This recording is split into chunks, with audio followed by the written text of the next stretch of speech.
Hey guys, so today we're going to answer a subscriber question, and the question in question was, Frederick, is CSS or vanilla CSS and vanilla JavaScript mature enough to be used just as is? And we can put HTML in here as well. So let's answer this question. Let's get into it. Yeah, this is I feel like I have to touch on something before we actually get to the answer of this, because hey, I can't kill off a few minutes with just saying the thing that I'm thinking. So let's just have a think about this. Is CSS and vanilla JavaScript mature enough to just be used as is? Now the fundamental question here, I hope, or that's what I got from this subscriber, was that all right, for like serious application development. Now I am assuming that this person is talking about SBA frameworks, or like making an SBA application, because if you're asking if CSS and JavaScript are mature enough to use in production, then I will say yes, and I will also be very, very worried that you're asking this question.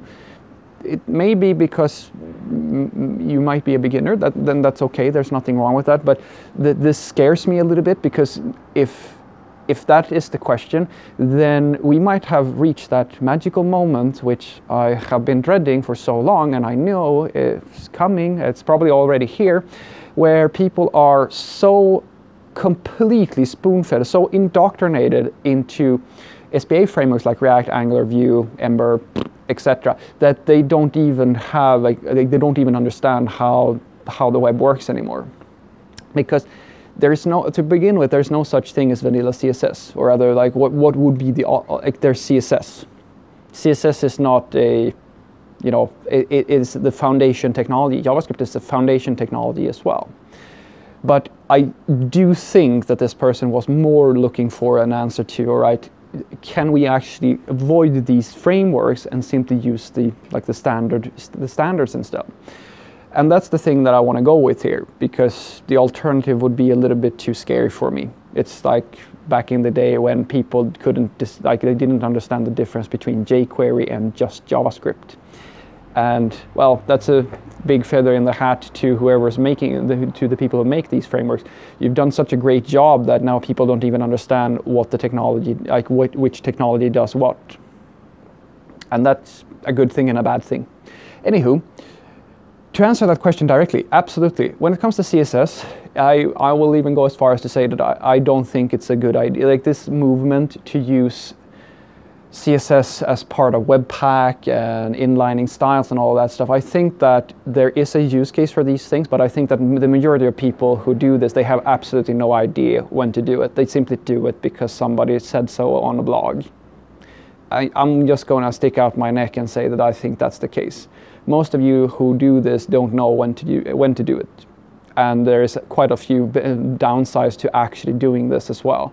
And you will learn these with time. That's how I feel about it. I mean, it's if you know what you're doing with CSS, which might be the core issue here, then the benefits of just using CSS and being able to to cache these things in a separate file and doing all these benefits, the problems of CSS are non-existent, in my opinion, for people who know what they're who actually know how to structure things and actually do large-scale CSS development. So that's at least my 2 cents on it. CSS, for sure, you should by default use CSS and style sheets. You should not do, that's me being extremely opinionated, but I don't think it's a good idea to start right off the bat by inlining everything or to make it part of your JavaScript. It's not a good idea. I will even go as far as to say I don't even see the benefit, apart from, as I said, very specific use cases.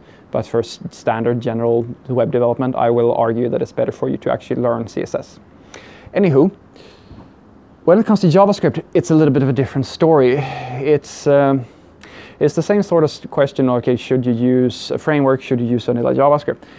All I can say is that I come back to this same answer. There's 2 reasons why you should use vanilla JavaScript. And the first thing is if you have a primarily static website, where you're basically, after doing some simple, like either animations or some simple logic, something like that, you're occupying some HTML elements or something like that with some data, then absolutely there's no reason for you to throw an entire framework at that. And the second thing is if you know you really need it and you really know what the hell you're doing. You have to. Because you should know that JavaScript was never ever designed to do SPA development. It has never been. It's never, I don't see that change. There are things like web components and so forth in the pipe that may make this a different story, but as it stands today and historically, it was never made to do this. It's way out of its league when it comes to SPA, like SPA sort of work where you try to create a native feeling web application. And I don't think it's a good idea for you to use just vanilla JavaScript to do that. As I said, unless you really know what you're doing. You would have to be very experienced to get that right in a production environment. And I would even go as far as to say if I saw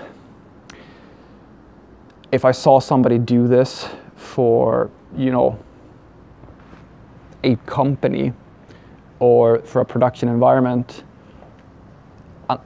I will even go as far as to say even a senior doing that would have to somehow justify it in a way that, well, I can only say you would have to really know what you're doing, and I would even still think that maybe you are making a mistake.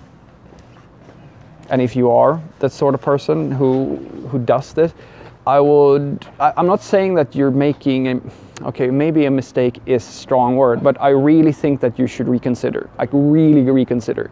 Because unless you are literally the only person who's ever going to touch that code, and you somehow know for a fact that you're going to have like super seniors working on that code base forever, then you shouldn't do it. Because the fact of the matter is that even if you are a master JavaScript developer, you are not going to be the only person working there. And you have different skill levels for different people working on a project. And that's the thing that a lot of this, like super senior gurus or like whatever they call themselves, they tend to forget that the amazing fancy solution or like thing that makes you very excited may not be exciting to somebody else. It may just be a pain in the neck and a lot of legacy that needs to be maintained, and the risk of the project falling to absolute crap is really high if you do something like that. I've seen it happen 100 times over. I've never ever seen somebody who has been able to maintain a all standard like vanilla, a sophisticated JavaScript application in all vanilla JavaScript. I've never seen it. And I've worked with some very good people. And I mean, it's maybe if you work for Google, I don't know.